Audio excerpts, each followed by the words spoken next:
My name is Dr. Erica Torres, and I'm the System Vice President of Mission Integration at PeaceHealth. Today, I'd like to talk to you about PeaceHealth's commitment to diversity, equity, and inclusion. And as is the tradition at PeaceHealth, I'd like to start with a reflection. Any real change implies the breakup of the world as one has always known it, the loss of all that gave one an identity, the end of safety. And at such a moment, unable to see and not daring to imagine what the future will now bring forth, one clings to what one knew or dreamed that one possessed. Yet it is only when a person is able, without bitterness or self-pity, to surrender a dream they have long cherished or a privilege they have long possessed, that they are set free. They have set themselves free for higher dreams, for greater privileges. James Baldwin.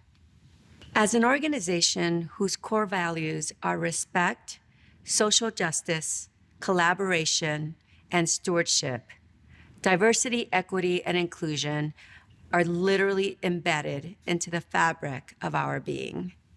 The Catholic Health Association's We Are Called Pledge is an opportunity to enact a laser focus on the areas that need attention. At PeaceHealth, we know that we cannot live out our core values without addressing racism and other isms that impact the communities we serve. We are actively working on becoming an anti-racist organization, to be leaders in our communities, truly build just relationships, and be a force for good. To fulfill the pledge, we have to put our own house in order. We have to plan.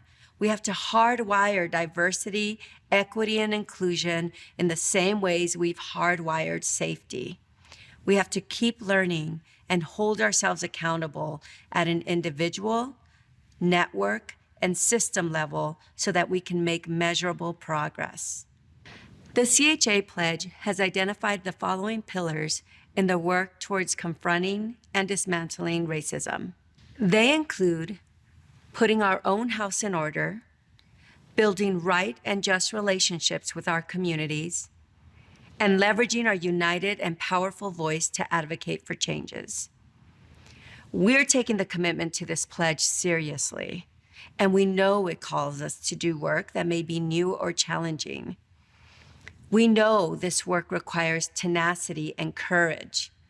Dr. Beverly Tatum equates anti-racism work to a conveyor belt or a moving walkway. In this analogy, she describes how systemic racism continues to move forward, regardless of what we do. Unless we are walking actively in the opposite direction at a speed faster than the conveyor belt, that is, unless we are actively anti-racist, we will find ourselves moving along this walkway of systemic racism. Under the pillar of putting our own house in order, we're working on hardwiring diversity, equity, and inclusion in the same ways we've hardwired safety. We're continuously learning and holding ourselves accountable at an individual, network, and system level so that we can make measurable progress. First, we've developed a diversity, equity, and inclusion strategy designed to hardwire this focus into the organization. The plan describes how we can improve organizational structure, support peers, increase literacy and skills, build a more diverse workforce, and strengthen the organizational understanding of our commitments. In our process towards developing internal structures to address health equity, we've convened broadly representative groups of advisors and engaged senior leaders in standing up governance structures. We want to accelerate change by making diversity, equity, and inclusion part of our DNA, and we need both diverse and strategic guidance to do that. One of the actions completed has been to situate DEI under mission integration. Explicitly linking DEI to our mission will ensure that every aspect of what we do, how we recruit, hire, promote, and retain employees, how we conduct our business operations, how we incentivize and hold our leaders accountable, and how we provide clinical care is rooted in dismantling racism and eliminating health disparities. We have implemented training on belonging, implicit bias, and cultural competency at all levels. We are also initiating processes to consistently measure and address health disparities. We have initiated a process to review data analytics and quality measures to eliminate racism from clinical algorithms. This includes a review of all clinical calculators that use race as a proxy to determine risk. Removing race as a variable for any algorithm that may delay a diagnosis will counteract long-standing disparities in care.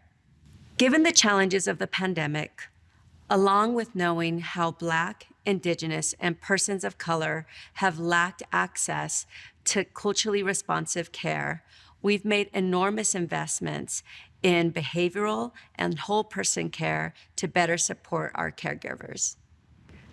To holistically support our caregivers' needs, we offer an expanded employee assistance program through Spring Health.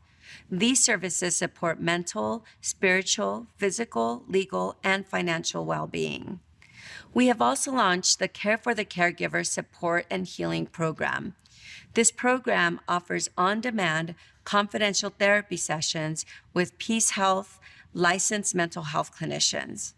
We also offer confidential psychotherapy groups on racial trauma for our BIPOC leaders and BIPOC caregivers. And finally, our spiritual care team offers mindfulness sessions, chaplain rounding, prayer requests, and one-to-one support as requested.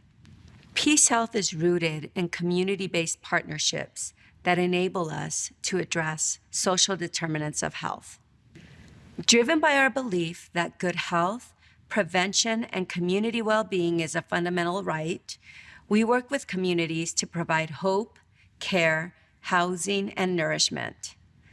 PeaceHealth's commitment to our communities has never been more evident or needed as the pandemic further revealed the significant health, economic, and social disparities that disproportionately affect our underserved communities. We are fostering authentic relationships with mutually agreed upon goals. We're leaning in to listen, learn, and understand the community's needs. We're determining how we can best partner to create sustainable change, and we're measuring the impact of our efforts, making adjustments as called for by the community and as our combined work and relationships evolves. To ensure that we are fostering inclusion and belonging, we have a number of caregiver affinity or resource groups that offer a structured way for caregivers to connect and build relationships. We are also offering broad-based learning for our caregivers through micro-lessons on diversity, equity, and inclusion topics. PeaceHealth partners with Emerging Leaders Institute, placing emerging leaders of color in internships. We have also created the Equity Mentorship Program, wherein BIPOC students from local high schools receive mentorship by a PeaceHealth professional in a field of interest. Finally, the CHA Pledge asks participants to measure the impact of our efforts.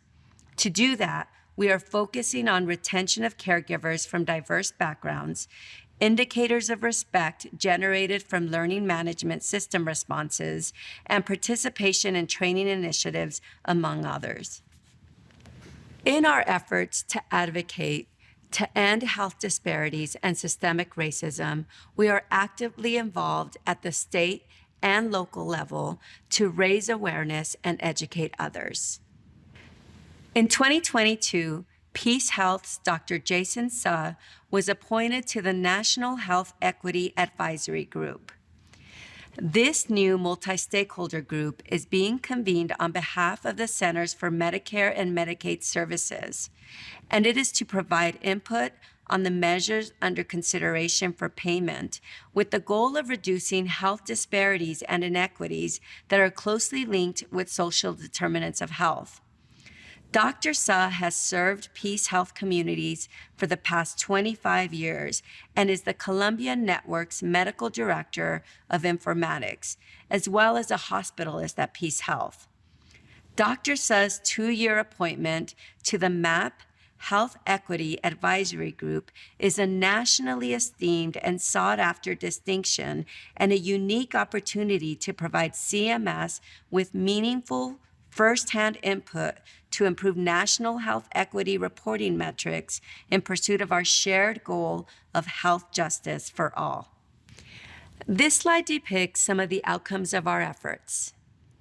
As you read through this slide, I want to end with this thought. Dr. Ken Hardy writes about the tasks of the privileged and the tasks of the subjugated in working towards achieving anti-racism. One of the points he discusses for the tasks of the privileged is the need to develop thick skin. We know that leaning into this work will at times be painful, frustrating, and even with the best intentions, we may not always get it right. We know there will be times of humility and grace for each of us.